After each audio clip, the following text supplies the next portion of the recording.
الشيطان الرجيم أعوذ بالله من الشيطان الرجيم أعوذ بالله من الشيطان الرجيم بسم الله الرحمن الرحيم يا أيها الذين أوتوا الكتاب. Di dalam Al-Quran itu panggilan-panggilan itu sangat disesuaikan dengan siapa yang sedang dituju.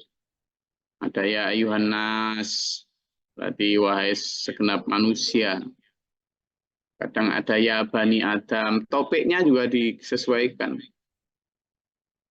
Sama-sama tuh ya ayuhan nas itu kan berarti wahai segenap manusia, berarti sama-sama anak cucu Adam. Tapi kenapa nggak dipanggil ya bani Adam? Karena topik selanjutnya kayaknya dipanggil ya bani Adam.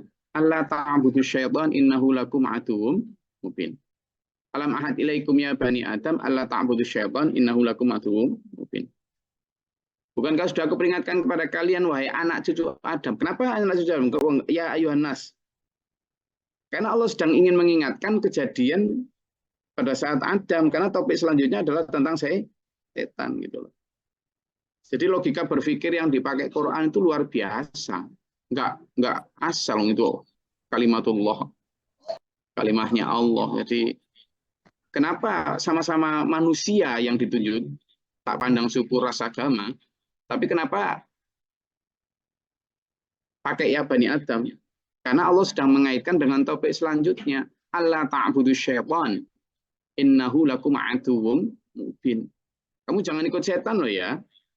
Hai anak Adam. Ini mengingatkan kamu itu anak Adam. Adam yang dulu dikalahkan setan. Itulah. Sementara ya ayuhan nas misalnya. Kalimat-kalimat selanjutnya mesti bukan tentang setan. Tapi tentang hal lain.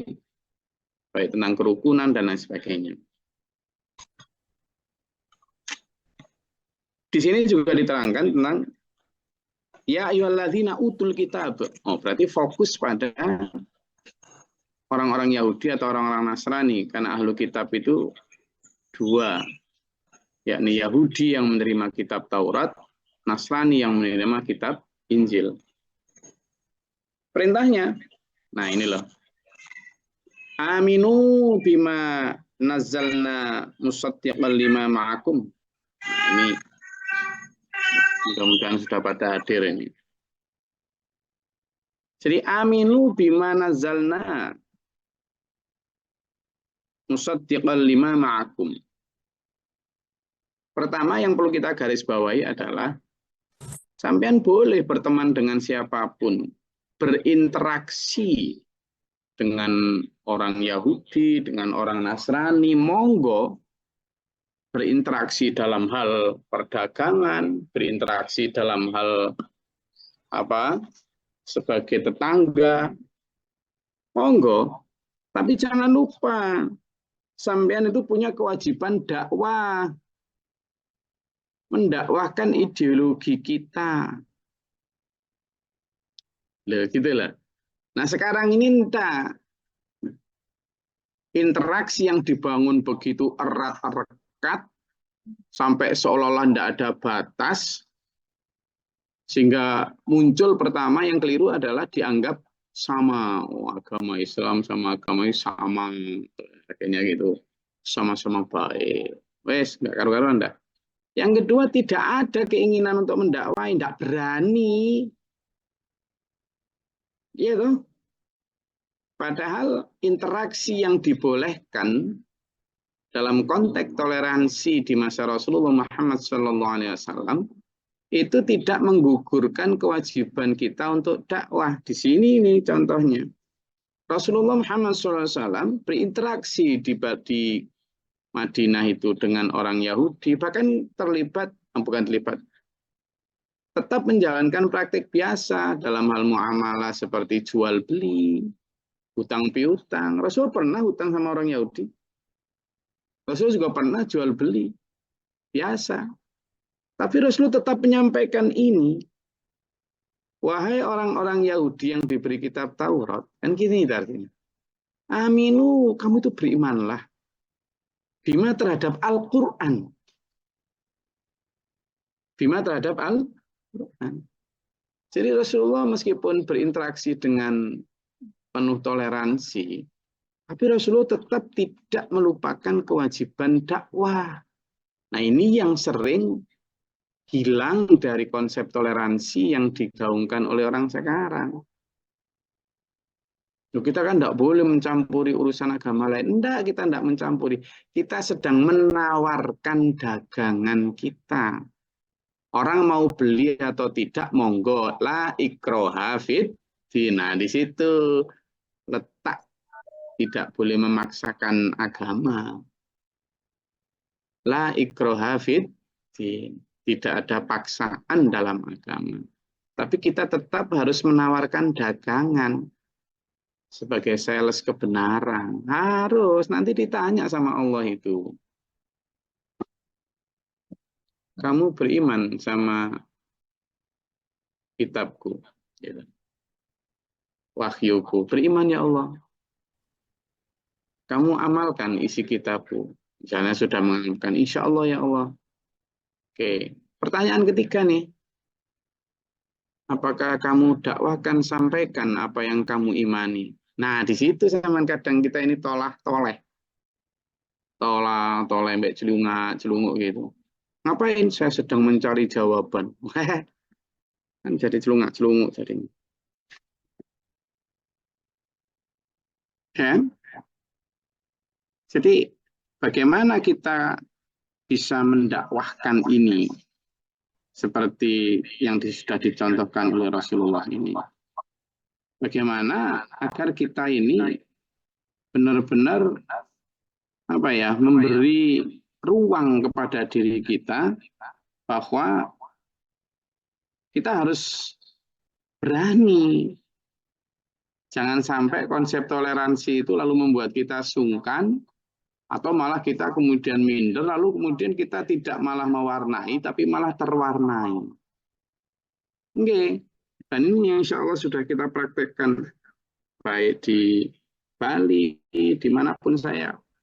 Saya juga begitu. Saya di sini yang insya Allah, alhamdulillah diberi Allah karunia, penjagaan, keamanan, dan kelancaran untuk hidup menyamo beraya dengan semeton-semeton Bali. Alhamdulillah.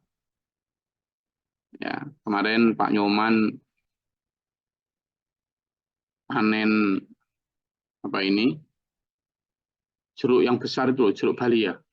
Kenapa disebut jeruk Bali? Mungkin karena dulu dari Bali ya, jeruk-jeruk besar itu. Pasti kita diberi. Gitu. Nah, kemudian ya halal, bukan untuk sesajen atau apa. Cuma saya itu kan nggak suka jeruk-jerukan. Pada saat kita kemudian ada acara gitu, kalau kita sedang syukuran apa gitu, ya kita beri. Ketika Bunyuman sakit, kemudian kita ada alat untuk sakitnya itu, ya kita berikan.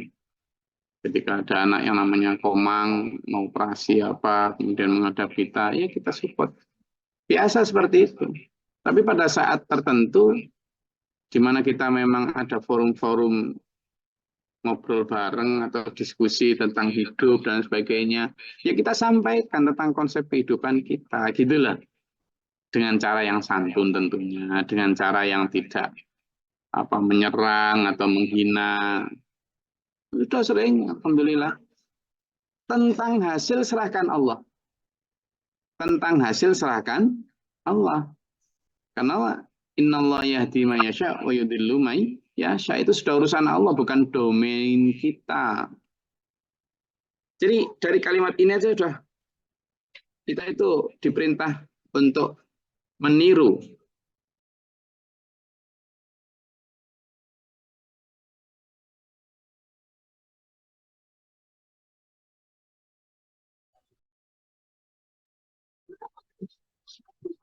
Jadi bagaimana memaknai semua ayat itu tidak hanya, oh ini dulu Nabi Muhammad menyeru kepada orang Yahudi untuk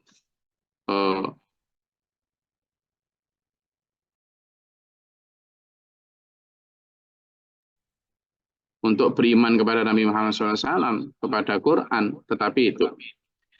Lalu kesimpulan yang selanjutnya adalah, apa yang disambut dengan musaddiqal lima ma'akum, ini juga ada kekeliruan.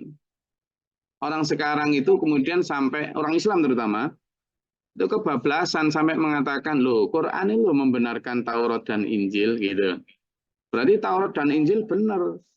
Berarti orang non Muslim pun berhak masuk surga. Itu udah nggak karuan dah. Konsepnya berarti Quran, Taurat maupun Injil itu sama, itu juga kitabnya Allah. Makanya kita harus mengimani, tidak apa-apa sama. Nah ini yang kadang kebablasan. Yang dimaksud dengan musaddiqan lima ma'akum, Quran itu membenarkan apa yang ada pada Taurat kalian. Sebelum Taurat maupun Injil itu yuharrifunal kalima amma wadhi'ihi. Ayat sebelumnya itulah. Kan ada minal ladzina hadu yuharrifunal kalima amma wadhi'ihi.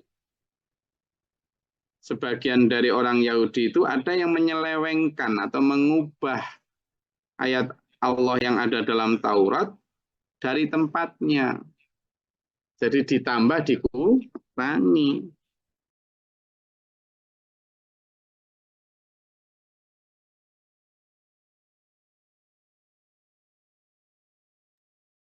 Iya. Nah, sebelum itu loh musaddiqal lima ma'akum, Quran itu membenarkan ketika masih orisinalitasnya terjaga. Ketika otentiknya masih utuh seperti apa yang Allah firmankan, wahyukan kepada Nabi Musa alaihissalam, seperti apa yang Allah wahyukan dan firmankan kepada Nabi Isa alaihissalam. Tapi setelah itu ya enggak gitu loh. Nah, sekarang pertanyaannya adalah apakah yang dipegang oleh Bani Israel zaman sekarang itu adalah Taurat yang otentik? Lalu di antara mereka aja nggak ada yang sama. Nah, sama di umat Nasrani juga sama. Injil mereka itu beda-beda. Beda-beda. Jadi Injil versi ini, Injil versi itu, Injil versi ini beda-beda isinya. Lah kalau antar mereka saja beda versi, gimana kita mana yang mau kita imani? Jadi yang diimani di dalam ayat ini adalah apa yang masih asli. Wallahu alam sekarang di mana yang asli itu? Kenapa? Karena yang asli mesti membenarkan isi Quran juga. Hampir pasti, terutama dalam i'tiqadiyahnya. Apa i'tiqadiyah Mbak Kani?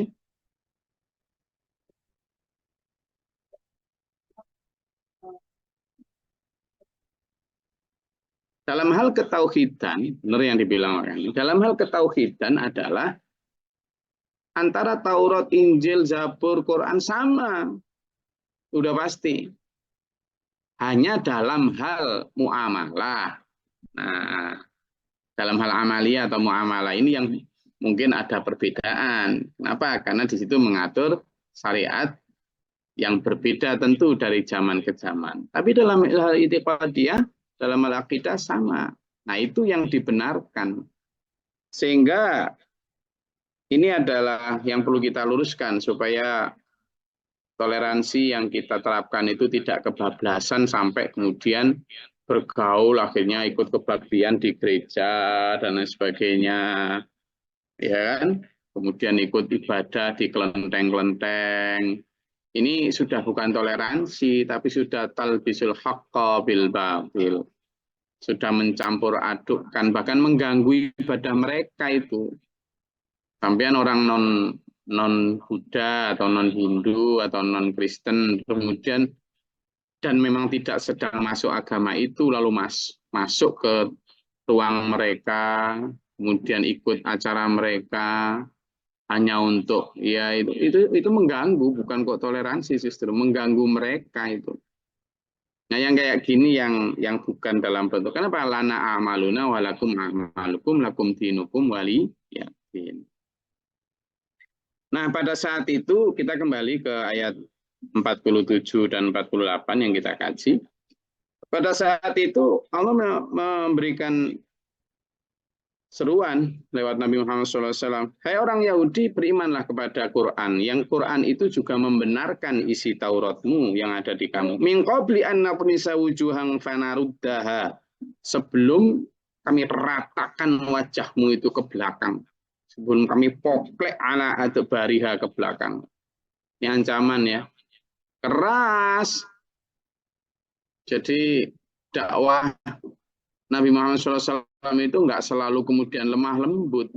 Ada kalanya lemah lembut. Yang kemarin dicontoh, ditanyakan oleh Mas Nur Rahman itu. Kadang perlu keras, perlu tegas. Tergantung kita mau motong agar-agar atau mau motong pohon besar. Kalau mau motong agar-agar perlu pakai kapak, sin, enggak. Cukup pakai sendok tipis kecil, halus gampang. Tapi kalau mau motong pohon besar, masa pakai silet tatra? Nah, mungkin kapan selesainya? Nah itu loh. Dua-duanya bukan antara salah benar, tapi kapan diterapkan. Gitu. Ada ayatnya itu Quran itu asyida'u 'alal kuffar misalnya. Dan bersikap keras terhadap orang-orang kafir. Kafir siapa yang dimaksud? Kafir harbi tentu, bukan kafir dhimmi. Jadi bagaimana menerapkan itu? Seperti dalam ini. Nyuruh beriman, tapi dengan ancaman. Ayo berimanlah kamu. Sebelum kami poklek wajahmu, kami ratakan, tak tolehkan ke belakang. Akan bila au nal'anahum kama la'anna ashabas sabti. Atau kami laknat kamu seperti kami melaknat orang-orang di masa lalu. Yakni orang yang berbuat maksiat pada hari Sabtu. Nah, ini secara melek semua? Melek semua? Hari Sabtu di masa Rasulullah Musa itu adalah kayak hari Jumat kita. Kayak hari Jumatan kita. Di masa Rasulullah hari Jumatan itu sudah berhenti urusan duniawi, ya memang khusus untuk ibadah. Jadi sepekan hanya dikasih 7 hari, 6 hari sudah sewibuk delek pangan, urusan duniawi, 1 hari Jumat itu untuk ibadah. Full. Lah, di masa Nabi Musa juga begitu, dikasih hari Sabtu untuk ibadah. Full. Sudah. Hari-hari lain boleh kamu nyari ma'isyah untuk urusan dunia. Nah, cuma diuji. Pada hari Sabtu itu, yang dagangan itu datang pedagang, saudagar-saudagar dari daerah lain dengan bawa barang banyak. Yang nelayan ternyata ikan di hari Sabtu itu banyak di danau maupun di laut itu. Wih, jadi godaannya besar. Akhirnya benar-benar tuh. Lah orang Yahudi kan pinter. Ya kan? Pinter dia. Jadi dia hari-hari sebelumnya itu udah aktif, pada hari itu tak ikut. Disiasati, kemarin kan sudah ibadah kita ngaji. Hari ini kan enggak apa-apa sesekali. Gitu dia lupa bahwa itu nggak boleh sesekali gimana. Jadi ngaji atau ibadah kan nggak dapat apa-apa secara lahir. Lah itu dagangan sama ikan yang sedang gebah di laut itu kalau nggak diambil sekarang nanti hilang potensinya itu. Peluangnya hilang gitu. Kira-kira itu ada di kita nggak? Ternyata itu membuat murka Allah tuh loh. Kamu loh sudah tak kasih 7 hari, hanya tak ambil 1 hari untukku loh. Kamu masih tawar menawar. Kok kamu masih ini? Itu ujian untuk kamu. Seberapa kamu memilih Tuhan atau kamu memilih kekayaan. Bisa ambil. Akhirnya dilaknat oleh Allah itu. Kunu qiradatan khasiin. Maka jadilah kalian itu menjadi kera-kera yang hina. Nah, itu yang terjadi di hari Sabat atau hari Sabtu. Makanya orang Israel sekarang itu punya ratapan di Black Sabbath istilahnya. Mereka bilang Black Sabbath atau Sabtu Hitam sebagai satu kayak semacam ratapan yang terjadi di masa lalu. Wallah alam apakah itu waktu itu benar-benar mereka fisik mereka menjadi kera seperti halnya fisik kera, ataukah memang sekarang kemudian sifatnya seperti kera, wallahu alam. Nah ini yang diancamkan di ayat ini. Kamu kalau nggak segera taat sama Al-Quran yang diturunkan melalui Rasulullah Muhammad SAW, kalian nanti jadi begitu loh. Wa kana amrullahi maf'ula, dan ketetapan Allah pasti berlaku. Jangan menawar-nawar, jangan lete kamu. Tuh ya.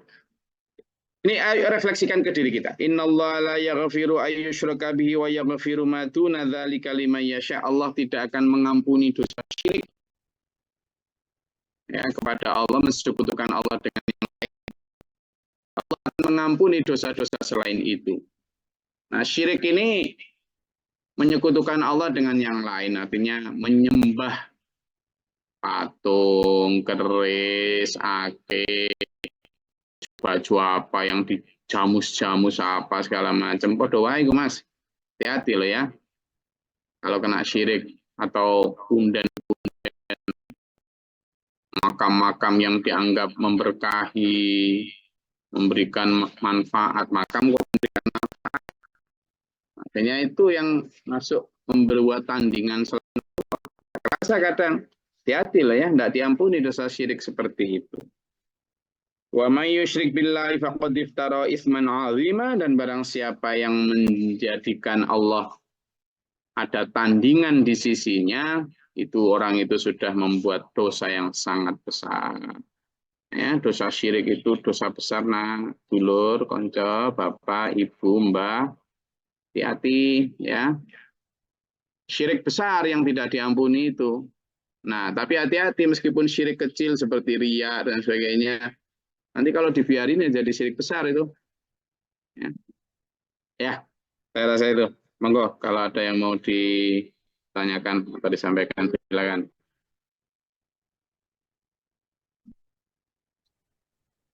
Ya Gus, Assalamualaikum warahmatullahi wabarakatuh. Waalaikumsalam warahmatullahi wabarakatuh. Alhamdulillah kita ngaji yang ayat 47-48 ini. Yang kami tanyakan adalah ini Gus. Dengan mengimani ini, bahwa saya juga mendengar dari sisi lain, bahwa terutama ya saya sendiri dengan ngaji ini ya analisisnya ada Sidratul Muntaha, yaitu Al-Quran dengan ini. Sehingga kemarin kami dengar bahwa dialog antara almarhum yang baru meninggal itu, Buya Sakur sama Susilo Tejo, yang mengatakan bahwa Fir'aun itu sudah bertobat langsung mati. Nah itu satu. Yang kedua adalah karena Susilo Tejo itu analisisnya atau pikirannya bukan karena Al-Quran, dia Muslim, tapi jalan pikirannya. Sedang menurut Buya Sakur itu masih hidup itu waktu itu, dia mengatakan dikirim kepada ketauhidan ini. Nah, ini dua ayat ini menjawab itu Gus. Menurut saya begitu. Jadi satu dengan jalan pikirannya, yang kedua ketauhidan. Sehingga dosa syirik ini tidak disinggung sama sekali. Nah, itu bagaimana Gus itu? Pandangan-pandangan seperti itu. Itulah level-level itu kan membingungkan kita. Kalau saya apa yang telah akan sampaikan Gus Dulori itu paham. Jadi di sinilah mutlak yang harus kita imani itu Gus. Terima kasih Gus. Oke. Jadi satu tanda di antara satu tanda akhir zaman, tanda kiamat itu kan dulu semua, akan munculnya macam-macam orang. Betul, akan betul. munculnya banyak fitnah yang berada di kanan kiri umat. Betul. Fitnah itu apa? Ya berbagai macam apa ya, paham, pendapat, orang semaunya sekarang. Ada yang ngaku sebagai malaikat Jibril, ya kan? Ada yang mengaku sebagai Nabi Isa. Terus ada yang bikin tafsir bahwa sholat di dalam Islam itu cukup tiga waktu. Tiga waktu itu adalah cukup maghrib, isya, dan subuh. Wis orang sesemaunya sekarang. Ya termasuk tafsir-tafsir sing aneh-aneh mbuh yuk. Islam belum agama sempurna, Islam ini wis nggak tahu. Jadi kita ya wis menghindarkan diri dari pendapat-pendapat yang ya dengan gelar apapun lah. Kalau kemudian sudah nganeh-nganehi gitu, apalagi tidak bersumber dari Quran ya, terus kita kita kata Quran nanti ada di surat An-Nisa ayat selanjutnya itu fa'arid anhum, berpalinglah dari mereka biar nggak jadi beban pikiran. Kita kembali kepada pokok-pokok hukum Islam yang ada di dalam Quran hadis. Kemudian kalau di sana tidak ada kita pakai ijma maupun kias dan seterusnya. Jadi orang-orang sekarang ini sudah semaunya lah Pak Muhsin. Makanya saya nggak terlalu kalau ada reel-reel atau ada konten atau ada video atau ada cuplikan pendapat orang yang aneh-aneh gitu, jarang saya buka itu.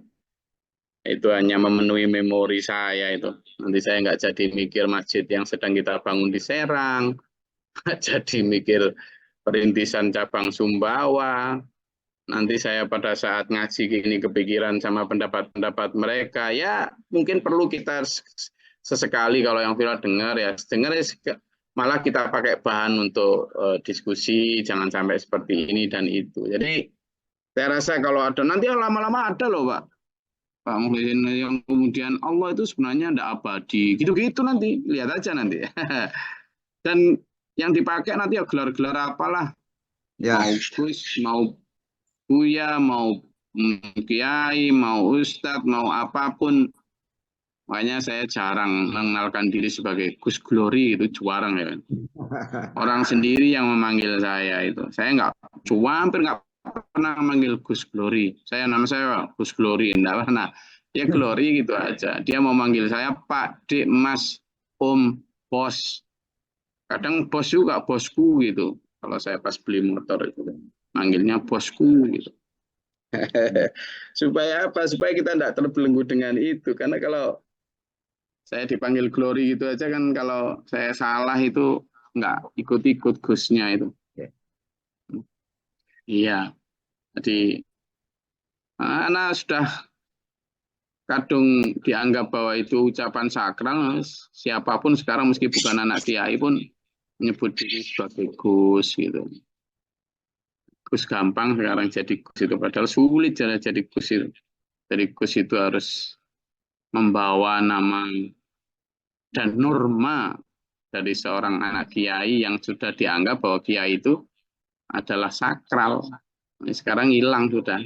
Karena siapapun bisa menyematkan nama Gus di belakang namanya. Kayaknya jarang nyebut diri Gus Glory gitu. Ya Glory gitu aja. Sama mau manggil saya siapa, monggo. Biar nggak terbebani oleh otoritas kebenaran.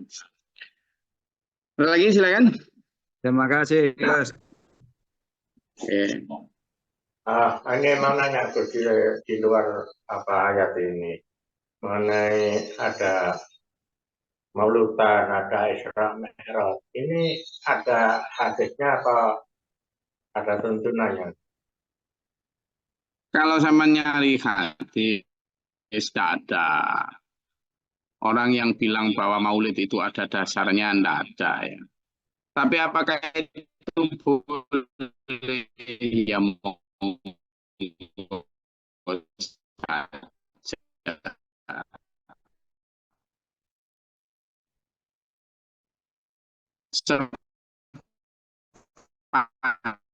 sepanjang bagi saya, sepanjang itu tidak dijadikan pada ya, beliau tetap buka, kadang nggak puasa itu. Kenapa coba? Hanya karena khawatir itu nanti dijadikan wajib oleh umatnya, padahal bukan wajib, gitulah.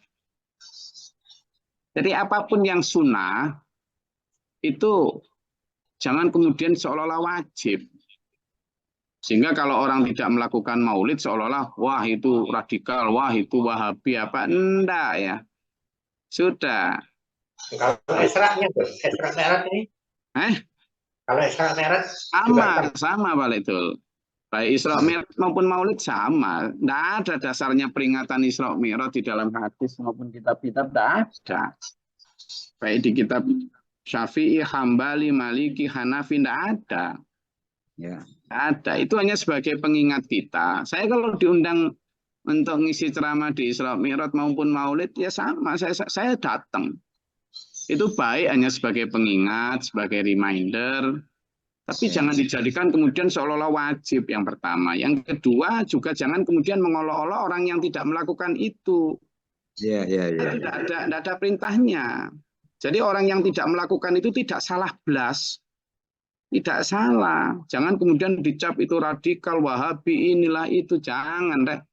Kalau zaman mau melakukan itu, monggo. Saran saya, jangan jadikan itu sebagai kewajiban rutin yang harus. Karena mewajibkan apa yang tidak wajib itu juga tidak boleh. Tidak boleh. Ya. Nah, tetapi apakah maulidan boleh? Monggo. Gitu. Tapi ya itu tadi, koridornya jelas. Rasulullah juga gitu. Bahkan yang sudah jelas sunnah, ada hukumnya sunnah, itu loh Rasulullah tidak mau melakukan secara rutin. Karena khawatir itu dijadikan wajib. Kecuali untuk pribadi sendiri loh ya. Rasulullah tahajud terus, hampir nggak pernah ninggal itu. Karena silakan kamu lakukan sendiri-sendiri sekuatmu gitu. Saya juga gitu. Kalau untuk diri sendiri monggo. Kayak semacam saya haruslah. Saya ini kurang amal kok.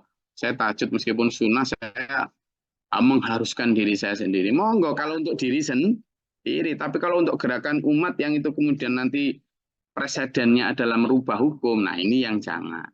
Itulah.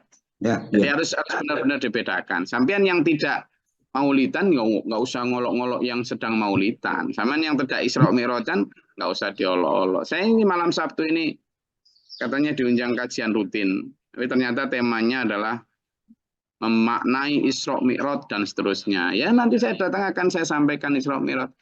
Kalau Isra Mi'raj gitu saya jarang menyampaikan tentang sejarah Isra Mi'raj begini. Itu sudah anak-anak SD itu.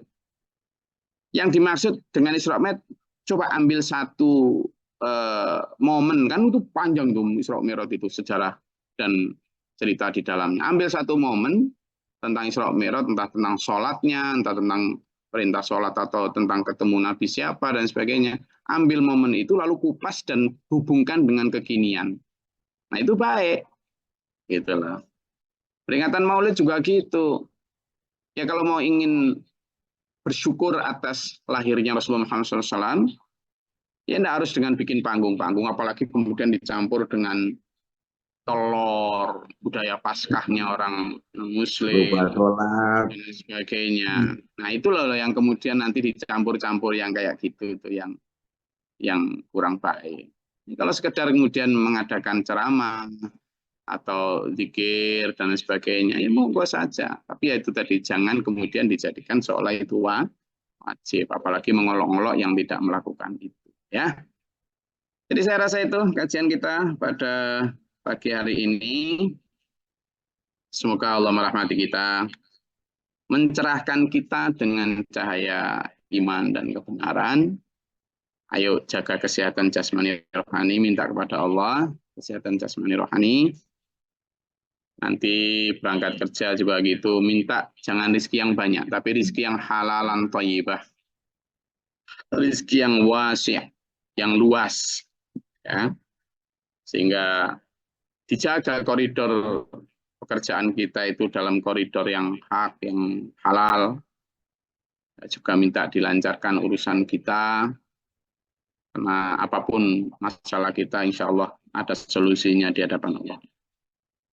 Kita dijaga dari serangan dajjal, diselamatkan dunia akhirat kita ilahi. Amin. Allahumma sholli wa sallim. Allahumma fa'ilil mu'minal mu'minat muslimin muslimat wal akhirat. Allahumma atina fi man hadait wa afina fi man afait wa lana fi man tawallait wa barik lana fi ma atait wa qina syarra ma qadait fa innaka taqdi wa la yuqda 'alaika wa innal dhillu man wa la yuzillu man tabarak rabbana wa ta'ala alhamdulillah ma qadaita astaghfiruka wa atubu ilaika. Allahumma daf'ana al-bala wal waba wa dal hasdina min al-jinni wa syaitan jamika fa rabbana najina wa lina ashabina min al-qawmi dhalimin. Allahumma rfa' darajatana fi dunya ربنا من فاكتبنا مع الشاهدين ربنا لا تزغ قلوبنا بعد إذ هديتنا وهب لنا من لدنك رحمة إنك أنت الوهاب ربنا واجعلنا مسلمين لك ومن ذريتنا أمة مسلمة لك وأرنا مناسكنا وتب علينا إنك أنت التواب الرحيم اللهم افتح لنا بالسماء برحمتك اللهم أنزل علينا رحمة بعدد القدر الأمطار وبعدد رحمة الشر وبعدد حاجة قال ربنا آتنا في الدنيا حسنة وفي الآخرة حسنة وقنا ربنا رب اغفر لي ولأخي وللأزواج ولذريتنا ربنا افرغ لنا الصبر والصبر وقنا وانصرنا الكافرين سبحان ربك رب العزة عما يصفون سلام على المرسلين لله رب العالمين السلام عليكم ورحمة الله وبركاته Waalaikumsalam warahmatullahi wabarakatuh. Terima kasih kok. اللهم ارحمنا بالقرآن